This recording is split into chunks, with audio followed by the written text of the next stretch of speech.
Hey everyone, this is Anna Feekins. Welcome to our September UN News Report. Thank you for tuning in to the WFWPI news production. We are proud to have a set of amazing achievements and engagements for you at the United Nations in New York, Geneva, and Vienna.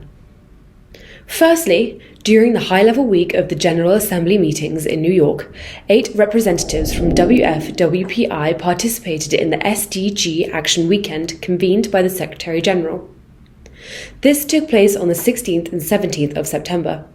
The first day, known as SDG Mobilization Day, coincided with the UN General Assembly and New York Climate Week, offering an opportunity to represent the Wellcome Trust and engage in productive discussions. Throughout the week, there were clear calls for the global community to recommit to the Sustainable Development Goals and increase financing to ensure their realization. The event provided a platform for collecting feedback from stakeholders, especially the civil society, and fostering thoughtful discussions, collaborative sessions, and networking with individuals who share a deep commitment to creating a more sustainable and equitable future. On the second day, called the SDG Acceleration Day, most promising food systems transformations, transforming food systems for a sustainable world without.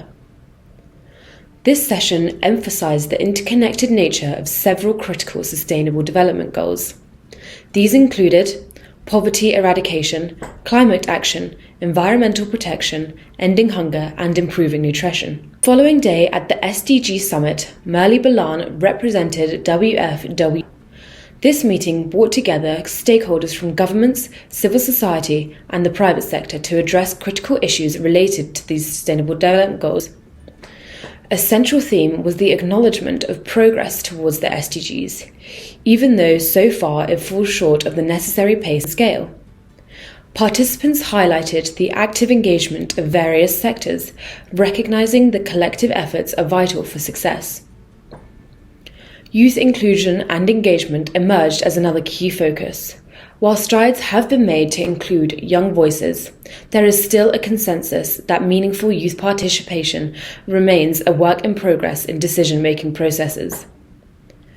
The Secretary-General, Mr. Gutierrez, spoke at the opening of the SDG Summit, where world leaders adopted the political declaration to accelerate the SDGs in their commitment of rescuing the SDGs. On September 18th, WFWPI hosted a town hall information session with the theme of Understanding the UN Sustainable Development Goals. This event brought together 50 attendees from diverse organizations. The event featured distinguished speakers, including Mayor Abby Binay of Makati City in the Philippines and Dr. Rio Santos from the UN OPS in Micronesia, took the lead in organizing this impactful event in collaboration with the National Federation of Filipino American Associations. This partnership reflects the commitment of civil society organizations to promote awareness and collective action towards realizing the SDGs. Now let's go on to Geneva. On September 11th, WFWPI organized a significant parallel event during the 54th Human Rights Council, focused on advocating for a binding convention regarding the right to development. Despite being a polarizing North versus South debate, WFWPI collaborated with the Office of the High Commissioner for Human Rights to persuade all stakeholders about the advantages of this convention that could be brought to both developed and developing nations. They substantiated their case with evidence from women's federations projects. Notable speakers included the Ambassador of Azerbaijan, the head of the Non-Aligned Movement, representatives from OHCHR, the Intergovernmental South Center, and WFWPI. The event witnessed participation from 13 governments, over 30 NGOs, and representatives from 6 UN entities. Just 2 days later, Ms. Caroline, Director of WFWPI Offices for UN Relations and President of WFWPI Geneva, represented civil society at another HRC event, organized by the Intergovernmental Working Group on the Right to Development.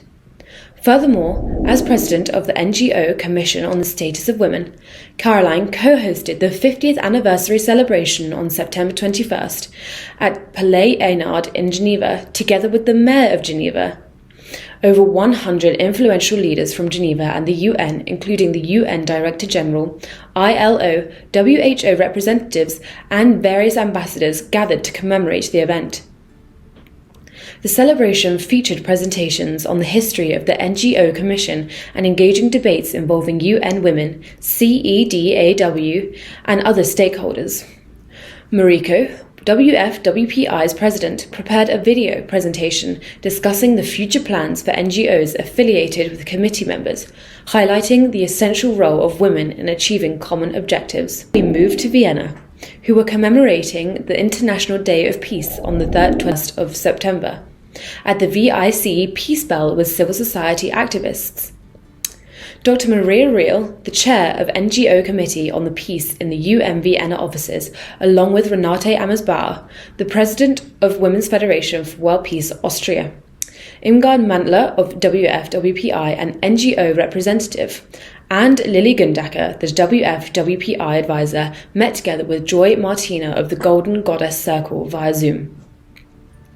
Veronica Jersik read a peace poem and the UN choir in New York sang "Let There Be Peace on Earth." Moving on to Mikey, a charity founded by Dr. Martina Faslebend and which focuses on protecting and supporting children. They hosted a gala dinner in the Gartenpalais Liechtenstein in Vienna on the 27th of September. As mothers of 4 and 5 sons, Irmgard and Lily contribute to NGO activities of Women's Federation for World Peace and UNODC civil society projects. Participating in such an event provided opportunities to hear successful projects and for working with other concerned citizens. Thank you so much for watching the WFWPI UN News. Until next time, with another set of hopeful updates regarding the upcoming events. You can find a detailed read of the current news on our website, wfwp.org, under the UN newsletter section. Until next time, from WFWPI UN offices, New York, Geneva, and Vienna, thank you so much for watching.